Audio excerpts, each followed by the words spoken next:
Las mujeres son seres irracionales, siempre dadas al desborde emocional. Por eso necesitan la custodia de un varón, que es el racional de la familia.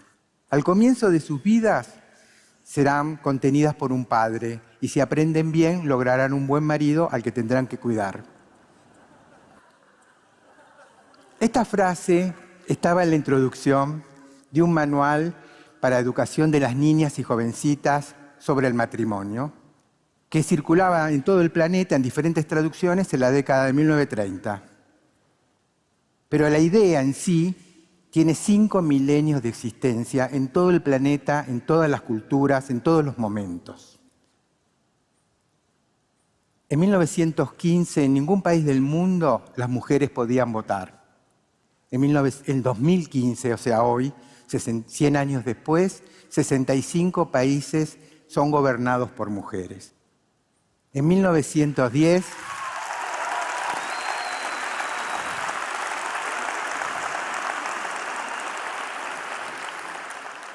En 1910, Marie Curie ganó el premio Nobel. Es la única mujer que ganó 2 veces el premio Nobel. Pero la Academia de Ciencias de Francia dijo que no tenía mérito suficiente para ser académica. Y la primera mujer en Francia que entró a la Academia de Ciencias fue en 1979, hace 36 años. Muchos de los que aquí están ya habían terminado el primario.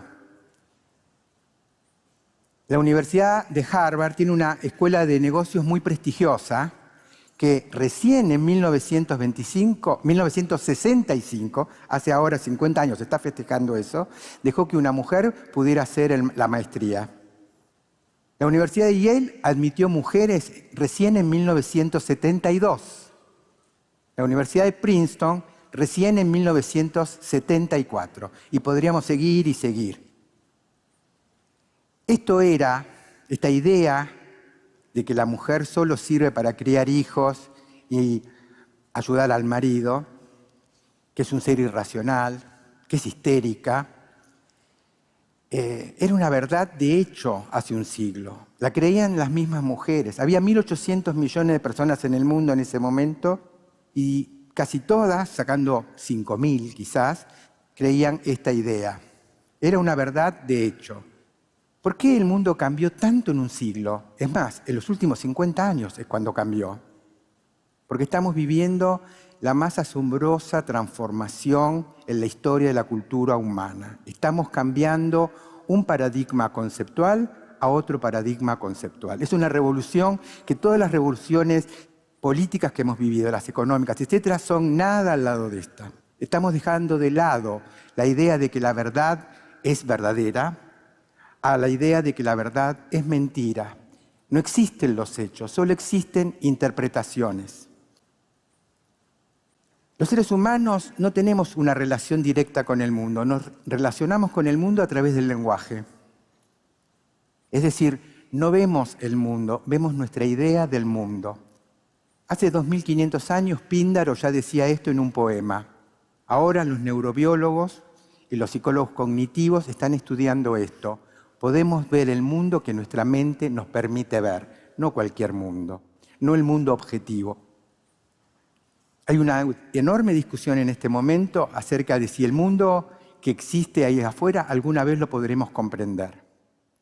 Cuando uno dice que no existen los hechos, que solo existen las interpretaciones, mucha gente cree que la interpretación es una especie de delirio personal, que la interpretación es algo subjetivo. Las interpretaciones son fuertes argumentaciones sociales, son la base de las ideas. No tenemos ninguna idea humana que no haya surgido de un marco interpretativo.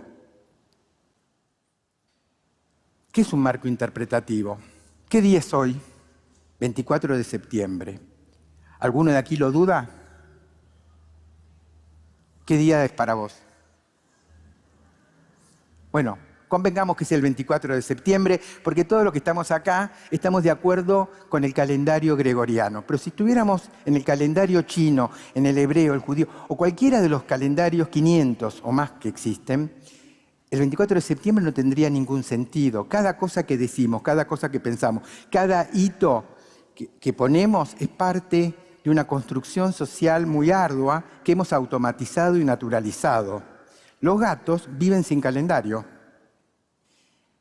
Mi perro, Siap, al que adoro y que en este momento está solito en casa, ¿no?, haciendo alguna maldad, no conoce la hora, no sabe a qué hora voy a volver yo, no mira el reloj. Si los seres humanos no tuviéramos estos marcos conceptuales, tendríamos una relación con el mundo que sería quizás un poco más estímulo-respuesta, pero seguramente el mundo en el que viviríamos no tendría ningún sentido. Toda idea es hija de una época, no de una mente brillante. Nos han enseñado que Newton estaba sentado abajo de un árbol, miró caer una manzana, escribió la ley de la gravedad. ¡Qué genio! Pero no es así como surgen las ideas. Las ideas surgen en la época. Si Darwin hubiera vivido en el siglo XIV, y siendo el mismo genio que era, nunca hubiera podido desarrollar la teoría de la evolución. Le hubieran faltado los viajes que hizo, conocer los animales que vio, todo lo que se había acumulado en el Museo Británico, los fósiles, etc. Además de discutir las investigaciones que se acumularon a lo largo de 500 años por la difusión de los libros y la imprenta. En el siglo XIV ni siquiera existía la imprenta. No importa cuán genial pueda ser un hombre, si no tiene el contexto, no puede pensar una idea. Los sabios, los genios, son aquellos capaces de sintetizar una idea, pero la época es la que la genera. La teoría de la evolución solo pudo haber nacido en el siglo XIX, o no nacido nunca, pero si nació, nació en el siglo XIX. Lo mismo pasa con la teoría de la relatividad, lo mismo pasa con la mecánica cuántica y lo mismo pasa con lo que estamos pensando ahora. Y lo mismo, esto que vemos en los movimientos científicos, en la innovación tecnológica, que están cada vez más desarrollados gracias a este nuevo paradigma de que no existen los hechos, solo existen interpretaciones. Cuando vamos al campo económico, político y social, el cambio es revolucionario. Como hemos visto, durante miles de años las mujeres fueron las que se encargaban de la casa y criaban los niños. Y sin embargo, en menos de 100 años pasaron a gobernar países. La mitad de las científicas hoy en el mundo son mujeres, la mitad de las profesoras universitarias son mujeres. Miren toda la energía creativa que se perdió en la humanidad por pensar de la manera de que las mujeres no servían para nada más que para limpiar pañales. ¿Cuánto se perdió en la humanidad? ¿Cuántos remedios? ¿Cuánta inteligencia? ¿Cuánta creatividad? O sea, las ideas erróneas son monstruosas. Hay una idea que la podemos seguir porque fue creada hace 1 siglo y medio y es ejemplar para estudiar este proceso, que es la creación de la homosexualidad. Hasta 1860 no había homosexuales en el mundo. Ustedes dirán, ¿pero cómo? ¿Y los griegos, y los romanos, y los pingüinos, y todas esas cosas? Y sí, las relaciones entre personas del mismo sexo, tanto varones como mujeres o cualquier otro transgénero que se les ocurra imaginar hoy, existieron siempre, en toda cultura, en toda época, incluso están documentadas en muchas especies animales fuera del humano. Pero nunca se había pensado que la sexualidad de una persona anómala, como se la llamaba en ese momento, determinaba cómo era una persona totalmente. Se creó la identidad sexual. No fue inocente. Era el momento de la generación de la moral victoriana, que fue una de las grandes formas de control social durante 1 siglo y pico, más fuertes que existió. Porque lo mismo que convertir al sexo en pecado de la Iglesia Católica, cuando nos prohíben algo que queremos hacer, no te masturbes. Lo harás con culpa. O sea, lo vas a hacer, pero te va a dar culpa. ¿No es cierto? La culpa es un gran control social. No desees a la mujer de tu prójimo o al hombre de tu prójimo. ¿No? O sea, te va a dar culpa y por ahí, aunque te da culpa, lo haces. Y entonces, esa es una forma de control social terrible, porque nos domina doblemente. Por un lado, saben que no podemos dejar, es como si nos prohibieran comer. No podemos dejar de comer, por eso somos todos gordos. A través de la prohibición de la homosexualidad, de la censura, se creó un tacho de basura donde todo lo que estaba mal en la sociedad desde el punto de vista sexual se lo puso ahí. Los homosexuales durante un siglo fueron terriblemente perseguidos en todo el mundo.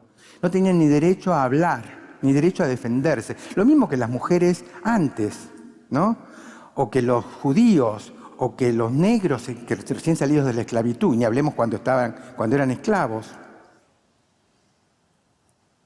También cambió la situación de los homosexuales, también cambió la situación de los negros, también cambió la situación de los judíos. Ninguna de estas situaciones hoy es ideal, pero todos vivimos mucho mejor, más libres y en un ambiente mucho más tolerante que hace un siglo, que hace 50 años, que hace 20 años. Hace 10 años atrás, los homosexuales en la Argentina no solo no teníamos derecho al matrimonio, sino que no teníamos derecho ni siquiera a donar sangre. Esto se acaba de levantar ahora.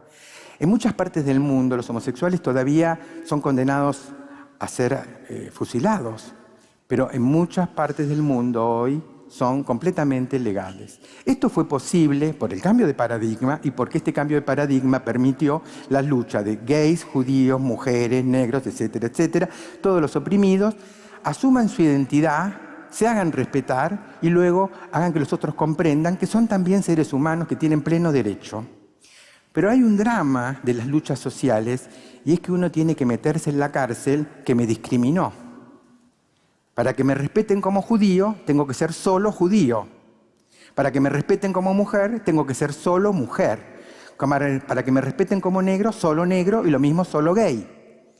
Y los gays, las mujeres, los judíos, los negros, los blancos, todos somos personas completas, complejas, contradictorias, que a lo mejor no tengo ganas de acostarme con un tipo, qué sé yo, ¿no? Pero sin embargo tengo que asumir eso. La identidad es una cárcel, quizás la más terrible de la cárcel, de las cárceles.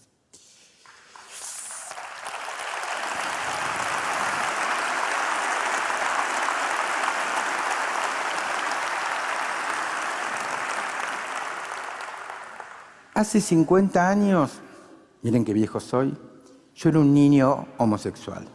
No sabía lo que era ser un niño homosexual. Es más, no conocía la palabra homosexual y tampoco me decían así. Mis compañeritos de colegio me decían, gordo puto, te vamos a cagar a golpe. Trolo, no me mires. Y yo no sabía ni qué era ser trolo, ni gordo puto, ni homosexual, ni nada. Y a la vez sabía que eso causaba rechazo, que era algo que yo tenía en mí, que no sabía qué era. Volví a mi casa desde el colegio y veía que mi padre, que me adoraba, me miraba y me hacía sentir qué habré hecho yo mal para que salga así. ¿Qué era así? Tuve que aprender qué era ser así. Tuve que aprender a ser homosexual. Tuve que convertirme en homosexual. Tuve que insistir en ser homosexual. Asumir la identidad gay tuvo un lado positivo. Aprendí a hacerme respetar. Aprendí, los judíos aquí, las mujeres aquí, si hay negros también, habrán aprendido lo mismo, que tenía que saber 10 veces más que los otros, hacer todo mejor que los otros, no para que me dieran un premio, un cargo o me aplaudieran, sino simplemente para que no me rechazaran. Tuve que esforzarme muchísimo y aprendí muchísimo, pero al mismo tiempo me metí en una prisión terrible que era ser gay las 24 horas. Dejé de ser una persona. Y yo soy una persona, como cualquier otra persona del mundo, soy contradictoria, soy completa, soy compleja. Me llevó 50 años convencer al resto de mis conocidos en las intervenciones públicas, convencer a los otros que los homosexuales somos personas y somos seres humanos. Y me llevó 50 años aprender que yo también soy una persona, es decir, que soy completo, complejo, contradictorio, que no tengo que ser gay las 24 horas, que tengo que escapar de la identidad. Hace 20 o 30 años esta idea que venía teniendo, que surge de entender que no existen los hechos, que existen las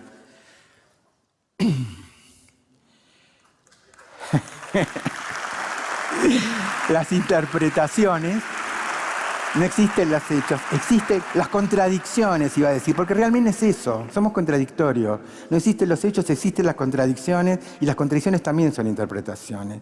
No existen los hechos, existen las interpretaciones. Eso quiere decir que a mí me metieron en una jaula, me metieron en un lugar, yo tuve que asumir quedarme ahí para que defenderme, y ahora quiero salir, dije. Y cuando lo encarné, porque cuando una idea se encarna es que nos moviliza, mientras la tenemos solo en la cabeza no nos sirve, la hice cuerpo, salí de la prisión y salí de mi cárcel. Fue tan maravilloso. ¿Vos pensaste en qué cárcel estás?